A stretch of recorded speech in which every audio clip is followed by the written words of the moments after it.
Yanimda bu yerlarda ishlab yurmasdim. O'qisam hayotim yaxshi bo'lardi.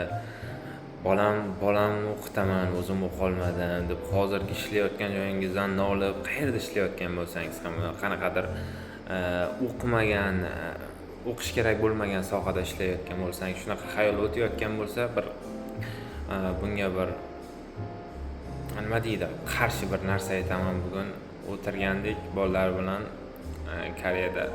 Hozir Koreyadamiz, qiziq suhbat ketib qoldi. Biz masalan hozir skladda ishlayapmiz Koreyada. Hamma student, hamma talaba, lekin nomiga o'qish 97% holatda hamma nomiga o'qishga kelgan, hamma albatta ishlash uchun kelgan va bir xayol o'tib qoldi. Hamma o'qigan, hamma 3 kishi gaplashib turibmiz, 3 ta bola ham bakalavrni tugatib O'zbekistonda eng qiziq O'zbekistonning eng yaxshi bir oldi kadrlaridan til sertifikatlari, IELTS'lari bor. 2-3 ta tilni bilgan yoki 3-4 ta tilni bilgan yaxshi bilimli kadrlar.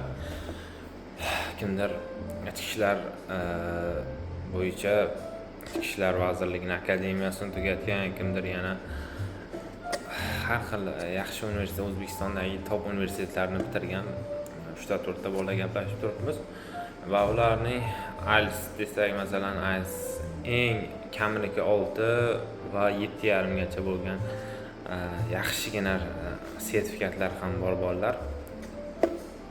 Va 3 kishi gaplashib ish chog'ida bir do'stimiz aytib qoldi. O'qimadim desam, o'qisam shu holga bo'lmasdim. O'qisam hozir hayotim boshqacha bo'ladi desam, o'qidim, tilim o'rgandim. Endi nima deb afsuslansam deb hozir o'ylab turib, uchovimizni ham keyin xayolimizga kelib, to'g'ri biz nima deb afsuslanamiz? Men o'qimadim, bolalarni o'qitaman degan xayol bo'ladi o'qimagan odamlar. Biz qanaqa xayol qilamiz degan bir xayollar o'tib qoldi. Endi tasavvur qiling, O'zbekiston yoshlarining ko'pi til o'qisin deyildi.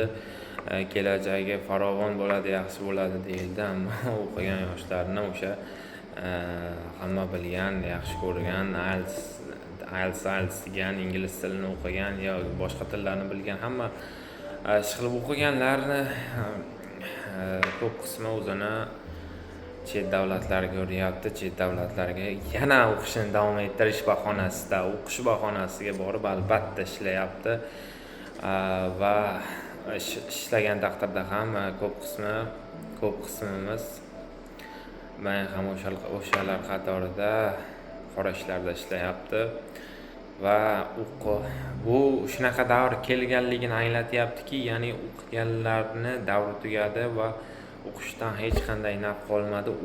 O'qimadim deb hozir afsuslanib yurgan,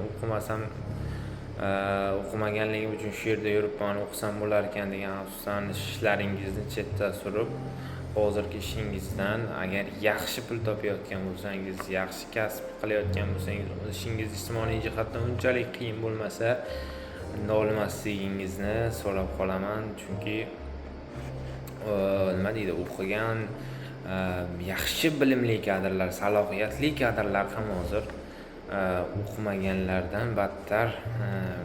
Chunki ko'p holatda o'qigan bolalar albatta umrini o'qishga o'tkazadi va hech qanaqangi ko'p hollarda asosan umuman kasbi bo'lmaydi, qanaqadir hunari bo'lmaydi. Shu sababli iloji yo'q, eng qora ishlarda ham kelsa ishlashga majbur bo'ladi. Ayniqsa chet davlatga chiqqandan keyin ishlamasdan iloji yo'q. Shunaqa gaplar. Agar sizning hunaringiz bo'lsa, o'sha hunar bilan pul topayotgan bo'lsangiz va daromadingiz yaxshi bo'lsa, umuman afsuslanmang. Bolalaringizni ham bundan keyingiga ko'proq hunar o'rganishga sarflasangiz, tayyorlasangiz, o'qishdan ko'ra o'qish ham bo'ladi, lekin o'qishni ham juda ham katta templarda, yaxshi dunyoning eng top universitetlarida o'qisa naf bo'lib qolar, yana bilmadim, ko'ramiz. shunaqa fikrlar bilan o'rtoqlashdik. Yana yangi fikrlar, yangi ideyalar, mulohazali fikrlar kelib qolsa albatta bo'lishamiz. Rahmat hammaga.